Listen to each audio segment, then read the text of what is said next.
अस्सलाम वालेकुम, कैसे हैं आप? ठीक हैं? आई होप कि आप ठीक होंगे। आप देख रहे हैं डिजिटल उस्ताद यानी सजाद अहमद डिजिटल उस्ताद। आज बात करते हैं ये जो वेल्स होते हैं या रिटेलर होते हैं ये क्या होते हैं, तो क्या ये मार्केट का फैसला भी करते हैं? क्या इनको ट्रैक करना चाहिए या नहीं करना चाहिए? सादा जुबान में समझाता हूँ, टेक्निकली जुबान में आपको समझ नहीं आएगी। वेल्स बेसिकली बड़े आड़तीये को बोला जाता है। जैसे आप मार्केट में बाहर आप कोई भी काम करते हैं, जैसे सब्जी मंडी में, कपड़े की मार्केट में, किसी भी मार्केट में, तो वहां पे आप देखते हैं कुछ बड़े सरमायादार होते हैं जिनकी बड़ी होलसेल की मार्केट होती है। और बड़ी होलसेल मार्केट पे छोटे छोटे जितने भी दुकानदार हैं वो जाते हैं और वहां से जाके कोई अपने शहर के लिए, गली मोहल्ले के लिए सामान उठा रहा होता है।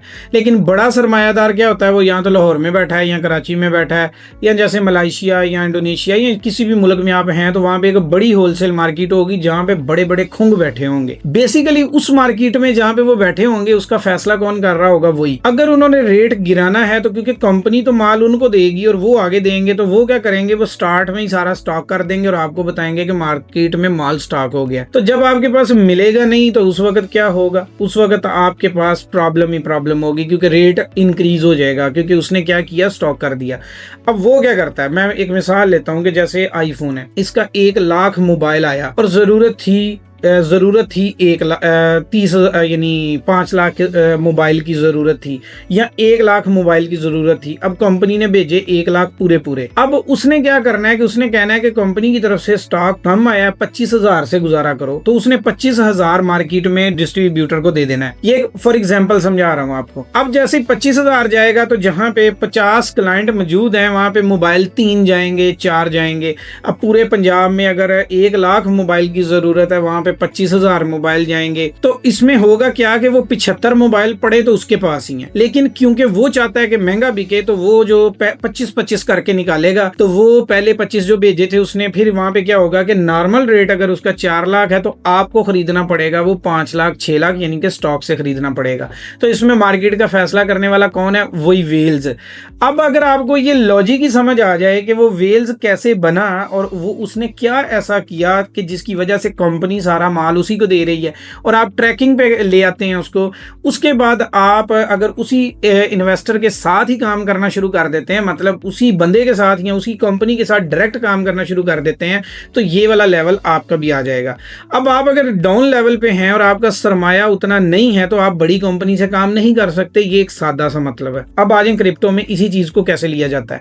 कोई भी कंपनी है जिसको सरमाया चाहिए होता है तो वो अपना कॉइन बनाती है। किसी भी कंपनी को पूरी दुनिया में सरमाया चाहिए या कोई उन्होंने प्रोजेक्ट लॉन्च करना है तो वो प्रोजेक्ट लॉन्च करते हैं, कोई ब्लॉकचेन पे, कोई टोकन, कोई मीम कॉइन, किसी भी तरह। किसी भी कंपनी को सरमाया चाहिए तो वो टोकन लॉन्च करते हैं, यानी ब्लॉकचेन पे भी हो सकता है, वो किसी मसले को हल कर सकते हैं, कुछ भी कर सकते हैं। जब वो टोकन लॉन्च करते हैं तो वो सरमाए के लिए कुछ बड़े इन्वेस्टर जैसे कि 2 मिलियन, 3 मिलियन, 5 मिलियन, 1 बिलियन, इस तरह बड़े बड़े इन्वेस्टर को अपने पास हायर करते हैं, 2 से 4 लोगों को या 5 लोगों को, या उनका एक डिस्ट्रीब्यूटर एक ग्रुप बना लेते हैं। अब उसमें होता क्या है कि वो कहते हैं कि हम 1 बिलियन कॉइन लॉन्च करेंगे। तो क्योंकि इस कॉइन की प्राइस को हमने बढ़ाना है तो आपको जो हम कॉइन देंगे, 1 बिलियन अगर हमारा टोटल कॉइन है तो उसमें से 500 मिलियन कॉइन है ना, वो तो हमारे होंगे, 500 आप लोगों में डिवाइड कर दिए जाएंगे। अब जो हमारे 500 हैं वो हम उसमें से जो आधे कॉइन है वो हम स्टॉक करेंगे, बाकी के आपने स्टॉक करना है। थोड़ा सा माल जो है ना वो मार्केट के अंदर भेज दो, बस थोड़ा सा माल मार्केट में जाए।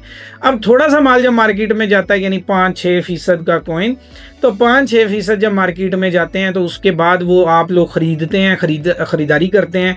वो कॉइन जिसकी ओरिजिनल कीमत तो 0.34 सेंट होती है ओरिजिनल कीमत, लेकिन वो ऊपर क्यों गया होता है? वो ऊपर इसलिए गया होता है कि उसकी सारी सप्लाई जो है वो स्टॉक की हुई है और उतनी मार्केट में भेजी हुई है जिससे उसकी कीमत गेन कर सके। अब जब उसकी सप्लाई कम होती है और मार्केट में गेन भी करवाना होता है तो उसमें प्रॉब्लम क्या होती है कि जैसे मैं एक मिसाल देता हूँ, सुई कॉइन लॉन्च हुआ, उसके ऊपर बहुत हाइप क्रिएट हुई, उसके इवेंट्स हुए। अब उसके बाद उसकी टीम ने भी पैसा बनाने के लिए ये काम किया था। उन्होंने 5% की जो सप्लाई थी वो मार्केट में फेंकी और 95% सप्लाई अपनी टीम और अपने इन्वेस्टर को दे दी। मतलब कि 5 बिलियन का तो मुआहदा ही उनका सीधा 10 बिलियन टोटल थी। 5 का मुआहदा ये है कि वो 2030 में अनलॉक की जाएगी। जो 5 उन्होंने पहले मरहले में लेके आनी थी उसमें से भी उन्होंने जो लॉन्च की वो 5% लॉन्च की और बाकी की उन्होंने साइड पे कर दी। उस बेस पे उसका जो हाई बना वो $5 बना। अब आप लोगों को पता ही नहीं है कि कॉइन में ऑन चेन डेटा क्या होता है, कॉइन प्राइस ऊपर गेन क्यों कर रहा है, कुछ भी नहीं पता। तो आप लोगों ने क्या किया कि आपने उसको 5 से 4 से बाय कर लिया, क्योंकि उन्होंने हाइप दी कि हम इसको 10 पे लेके जाएंगे, 20 पे लेके जाएंगे, तो आपने उस हाइप में बाय किया। जैसे ही आप लोगों ने उसकी कीमत 5 पे पहुंचाई तो उनकी टीम और इन्वेस्टर मिल के थोड़े थोड़े कॉइन बेचना शुरू कर दिए। अब तक कहा जाता है, जो मैंने डेटा निकाला था वो ये था कि कम से कम $2-3 बिलियन उसकी टीम जो है वो निकाल चुकी है। यानी उसके इन्वेस्टर और उसकी टीम ने मिल के 2-4 बिलियन की दिहाड़ी लगाई है। और अब क्या हुआ है कि नए इन्वेस्टर्स ने आके उसे बाय किया है और आप जैसे कम फंड वाले लोगों ने उनको बाय किया हुआ है। अब आप सोच रहे हैं कि क्या वो $5 पे जाएगा, तो इसका सीधा सा जवाब है कि अभी जब वो पहले 5 पे गया था ना तो उसकी सप्लाई बिल्कुल थोड़ी सी मार्केट में थी। अब की बार में जब वो ऊपर जाएगा 5 पे तो उसके लिए उसको ज़्यादा सप्लाई और ज़्यादा पैसा चाहिए होगा, और अगेन वही होगा कि उसका जो इन्वेस्टर उसकी टीम ऊपर सेल करेगी। जब उनकी टीम जो है वो 3-4 पे भी सेल कर देगी। क्यों? क्योंकि पहले उनको पता है कि ये लेवल ऐसा है कि एक रिलायबल प्राइस मिल रही है, निकाल दो। तो जब भी ये $3 की प्राइस तक पहुंचेगा एक बड़े सेल का सामना करेगा, जो कि उसकी टीम ही उसको सेल कर रही होगी, उसके इन्वेस्टर जो होल्डर हैं वही सेल कर रहे होंगे थोड़ा थोड़ा करके। अब इसी तरह करते करते हर दिन उस पर प्रेशर बढ़ेगा सप्लाई का। जब इसी तरह 5 साल गुजरेंगे तो 2030 में फिर नया प्रेशर 5 बिलियन का आएगा। तो आप ये देखें कि आप अगर सुई कॉइन पे इन्वेस्टमेंट कर दें आज के दिन में 2026 में, और आप ये तवक्को रखें कि मार्केट में मुआवजा होता है और मार्केट में ये कॉइन बहुत बड़ी प्राइस गेन कर देगा, तो उसका ज़रा हकीकत से मुआवजा कर लेते हैं। अब अगर वो दोबारा कीमत ऊपर लेके जाएंगे तो वो उन्हीं वेल्स का सहारा लेंगे कि आप अपने कॉइन जो हमने आपको दिए हुए हैं वो कॉइन जो हैं उनको आप शॉर्ट लिस्ट कर दें, मतलब कि एक स्टेकिंग कर दें एक जगह पे, ताकि लोगों को ये ट्रस्ट हो जाए कि मार्केट से सप्लाई आउट हो चुकी है। तो जैसे ही वो लॉक करेंगे लोगों को दिखाया जाएगा देखें सप्लाई लॉक हो गई है, वो दोबारा उसी तरीके से प्राइस गेन करेगा, $3-3.5 या $4 की रेंज में जाएगा। अब जब मिसाल ले लो कि जाएगा तो उसमें क्या होगा कि फिर जैसे ही वहां पहुंचेगा वो फिर इन्वेस्टर और टीम उठ के आएगी और उसको सेल कर देगी कि अब फिर रिलायबल प्राइस मिल रही है तो ये आप ले लो।